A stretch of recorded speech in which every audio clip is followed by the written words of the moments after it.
Hi, everybody. My name's JT Hume. You may know me from podcasts like the CC and JT Amateur Hour, the worldwide famous CC and JT Amateur Hour. Anyway, welcome to the headquarters, the worldwide headquarters of the CC and JT writing endeavors. Today, we're going to give this a try. We're going to give a video cast of my first book. I'm going to read my first book because the internet says that people like it when writers read their own works. So I'm going to go ahead and give that a shot. And so I'm going to read my first book here, Duties Faithfully Executed. Again, worldwide famous.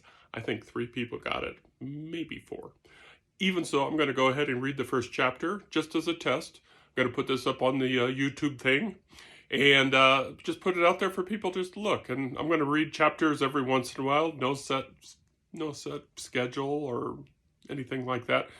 Just going to have some fun with it. And if I get any kind of feedback, positive or negative, I may keep going or I may not. It'll be fun. So anyway, Duties Faithfully Executed. Quick background. First published in 2013, almost 10 years ago. Wow.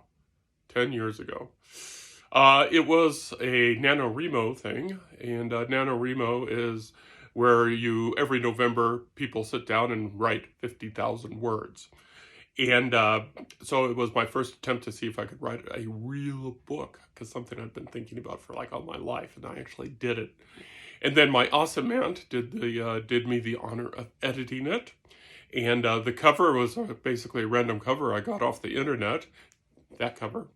And it's a book about Bruce and his challenges from being, growing up, and his life in the private part of his life and the public part of his life. There's a big time West Wing vibe to this, if you're into those kind of things, as somebody who reviewed it for me said. So I'm going to read the beginning and see. I think it has a foreword and I think it has a chapter. Big caveat here, folks. I haven't read this book in years, and since the last time I read it, I've written several more books and I've learned more about the writing thing. And so there's going to be some cringe moments for me, which I'll try to keep down. But I'm going to go ahead and give it a read, and I'm going to push on through and put this up on YouTube. And if you like it, let me know. If you can think of anything that'll improve the delivery, the enunciation, then please reach out, let me know. As Cece and I are always saying on our world-famous podcast that has an average of 4 or 5 listeners, feedback makes us better writers and it makes us better people. So please, feedback. Okay, Duties Faithfully Executed. Scroll. See if it's going to let me scroll here. Oops. Hit the little X at the top. Grandpa's just learning how to do this kind of stuff, so you have to bear with me. Preface. And here we go. If you've never lived life in the public eye, then it's probably nothing like you imagine. Consider a moment your every word, action, and relationship being discussed by a group of pundits whose major crisis as a teenager was back acne and passing high school algebra. The list of resources they use today is long and intrusive. Internet research, location tracking applications, paid informants, and so on. Just when I think I've heard of everything, a new tactic appears, and my people have to adjust accordingly. The ironic thing is you don't know a thing about me. You think you know who I am. I've been in your face through TV, mainstream, and social media, numerous web pages, but as you're about to learn, you really don't. This isn't unusual. How many times have we, both as a person and society, elevated a politician or a star because they make us feel good, only to discover later that our idol is a real jerk, present company included? We fall in love with an image carefully manipulated we fall in love with an image carefully manufactured by a crackerjack public relations staff who do their job so well that we care little about the real person behind the curtain. I'm parting the curtain here just a little, actually a lot. To begin, for a couple of reasons. To begin with, I'd like to show how a flawed and fragile human being like myself could be successful in spite of all those flaws. I'm not seeking compliments or kudos. Instead, I'm trying to raise awareness that you, my reader, are an incredible person, and that it's okay to fail and fall down. Keep getting up and swinging away. It really does get better. If nothing else, I'm proof of that. Secondly, if you see in yourself some of the burdens I carry or have carried, seek help.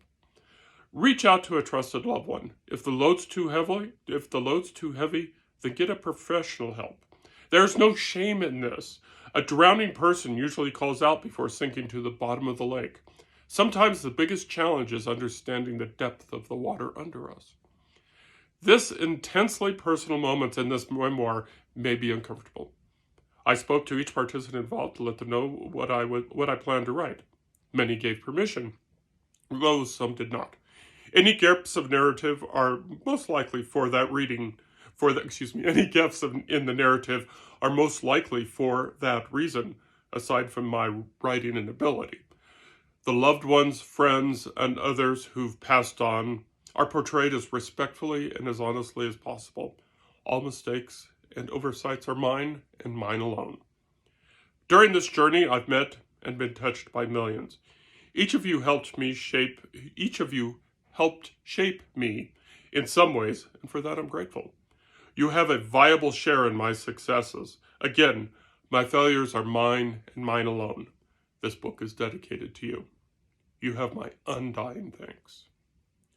Chapter 1, The Campaign. Nothing brings out the lower traits of human nature like office seeking. Rutherford B. Hayes. If you're reading this because you want to know my last campaign's dirty little secret, here it is. We hate chicken. Fried chicken, roast chicken, fast food chicken, you name it. Why? It's all you eat on the trail because, most often, it's usually the main dish at fundraising dinners and campaign stops. It's plentiful, cheap, and can be molded into 1,000 shapes. At the end of the day, though, it's still chicken. The worst by far is barbecue chicken. It did things to Doug's guts that no human should endure. Dear Lord, save us from the smells that came from that man after he ate it. He knew, of course, but it was his cocaine. It got to the point where we told our advanced people that we'd deduct 10% from their check for every piece of barbecue found on Doug's plate. Eventually they learned, but we all suffered in the meantime. The most contradictory phrase used by the press is a well-organized campaign. Campaigns are never organized. They're like our sun, a ball of energy that burns the unprotected, sheds lights on the dark spots in our personalities, and is constantly exploding until it implodes upon itself and destroys everything in its orbit. Thousands of campaigns happen every 2 years in America, and each of them is a disaster in motion. The trick is not to show it.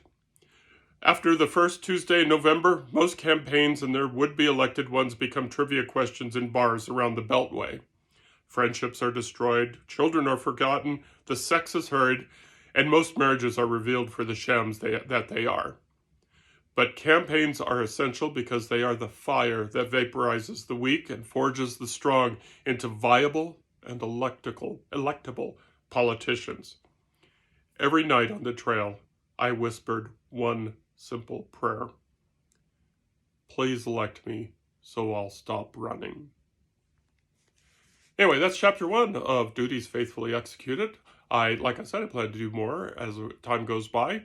And if you have any suggestions or any feedback, you can do it. The link is in the comments, I guess, on that YouTube thingy. Also, www.carsonhume.com. I'll be putting a blog post there that'll have all the links, and it'll give you warning that when we do it. So please subscribe via WordPress if you have WordPress. Eventually, I'll develop a mailing list so I can let folks know when this stuff is out there. Until then, my love to CC and my hope and prayer that you're having a wonderful day and a wonderful week. Y'all take care now. You hear?